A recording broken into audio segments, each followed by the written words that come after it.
So, Charlie, it's been a crazy year, 2020, and everyone's handling it in their own way. And everyone started to watch more content in all forms, from linear to OTT.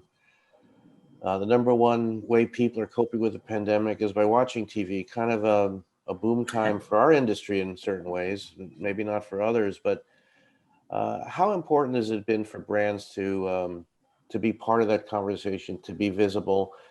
And I suppose not for all brands, but what do you find generally on the buy side? How advertisers have dealt with this situation?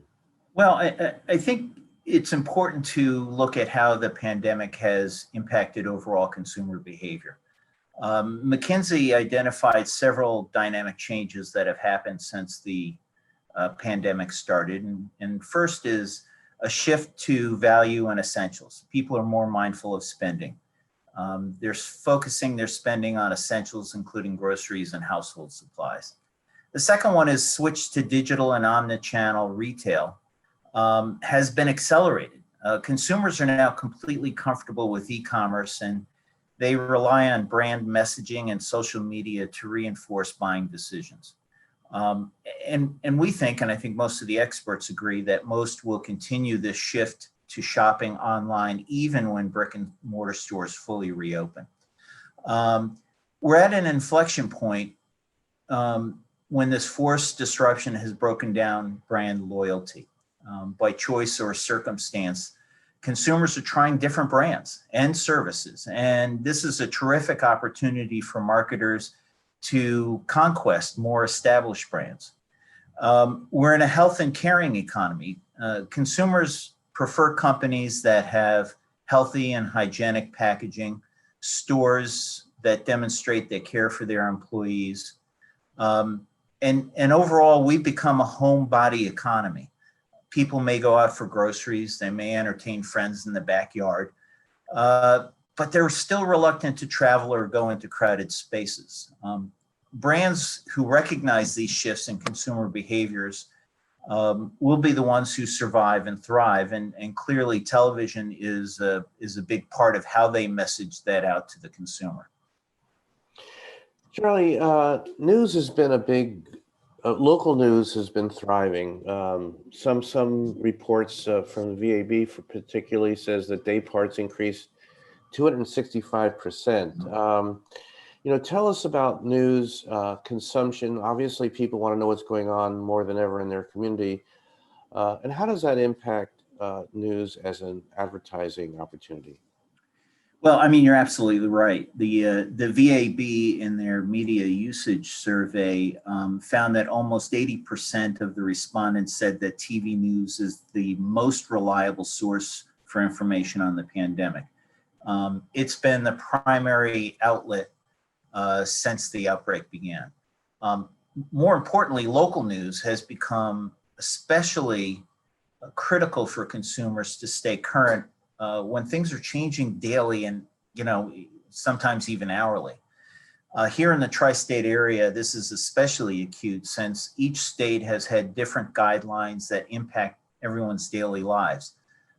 Between New York 1 and News 12, we've been providing hyper-local news coverage that talks directly to the consumers in their neighborhoods.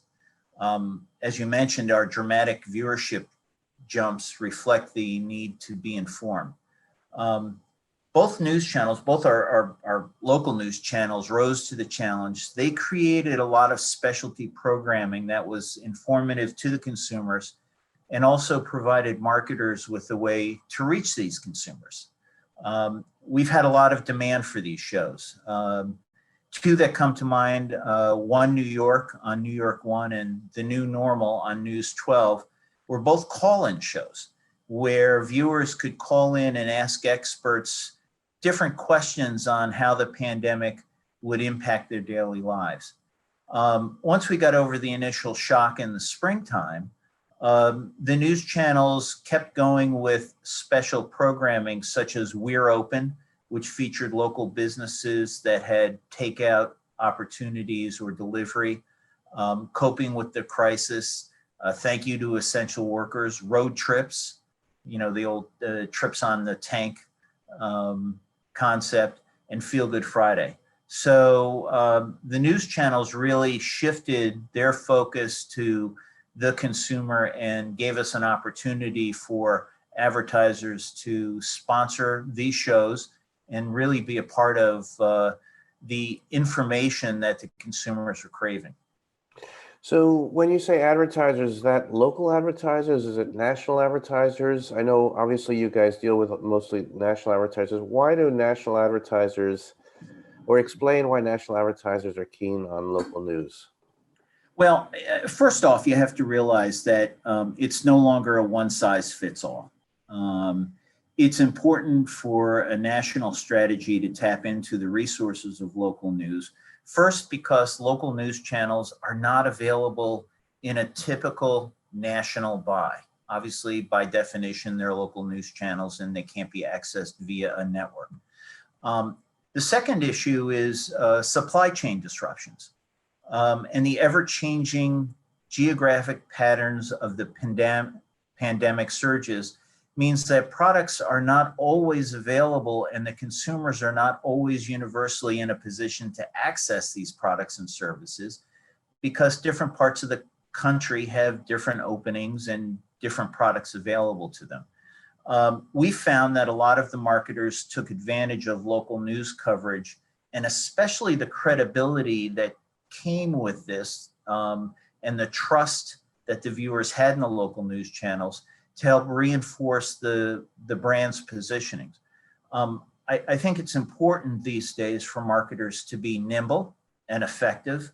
And I think that really goes to hitting the audience where they are based on their circumstances at the time. I mean, here in New York, with everyone working from home, it was a great opportunity to reach that hard to reach fifth quintile audience. Charlie, I wanted to talk about sports for a minute, which is obviously a massive part of the TV mix. Big change when everything went on hold, and now it's coming back. Tell me a little bit about the transition of advertising dollars following the viewers when sports was stopped, and now how the transition is going as things come back. Well, I think pent up demand is an understatement. You know, people were basically locked up in their homes, if you will, watching news, hearing all of the stories, and there was a need for an outlet after a certain amount of time. And the lid blew off with Michael Jordan's The Last Dance. That was really the first time that sports really became front and center and gave people a distraction. We were sold out for every episode. The ratings were through the roof. It was a tremendous opportunity for folks to get distracted, if you will, from the day-to-day pandemic issues. Then we had a tsunami of sports opportunities hit us with shortened seasons that came with heightened playoff implications. We had the NBA, the NHL, baseball, football, all overlapping. Viewership was solid. It was a way to reach audiences that needed this break. And, you know, for us here in the tri-state area, we also had the additional benefit of having legalized sports gambling in New Jersey.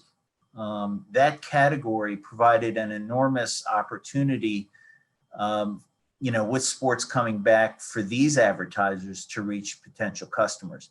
Now, we also have the unique opportunity to geo-target the messaging. So we were able to focus all of these sports gamers into the New Jersey area in order to capitalize on this category. So for us, we shifted nicely from all news to then a combination of news and sports from an advertiser opportunity standpoint.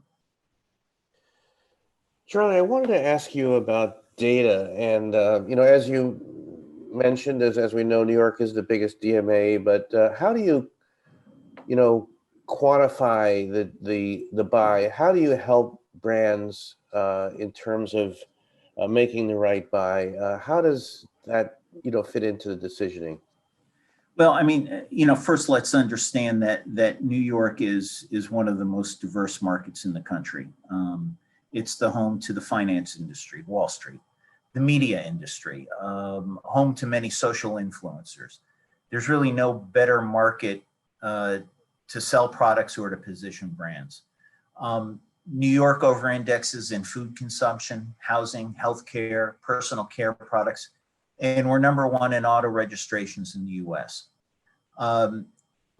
What we've been able to do with our proprietary set-top box data is to identify these consumers, look at what their viewing patterns are in basically real time, and guide the marketers in a way that helps them maximize their messaging.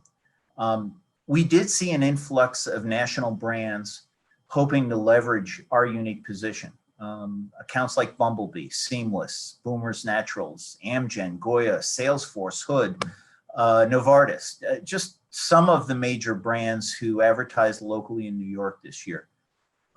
We're also a primary market for programmers and streamers, companies like Netflix, Amazon Prime, all the cable networks took advantage of not only our position here in New York, but also our ability to tap into viewership and consumer data through set-top box analytics.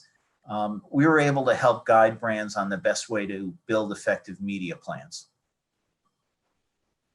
And finally, Charlie, tell us, some of your thoughts. 2021 is coming up sooner than we think, but it's about here, and things will be changing. We don't know how they'll be changing all in all, but what are your thoughts about the TV landscape for New York One, consumption, the expectations of advertisers, the sort of cross-screen migration? Where do you think things are going? Andy, we're not just linear TV. We have a full complement of linear extensions, OTT, streaming, VOD, et cetera.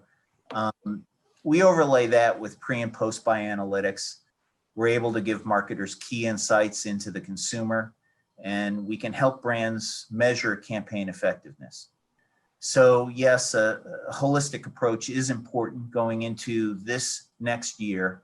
And we gained a lot of learnings from the roller coaster that was 2020. One thing that we know for sure is whether the market is up or down, it's important for brands to advertise. The market may have taken a downturn, but most advertisers are now coming back. And during that time, TV viewership is skyrocketing. Brands that continue to advertise have a real advantage now that things are picking up. Whatever ups and downs 2021 may bring, it's important for all brands to stay visible.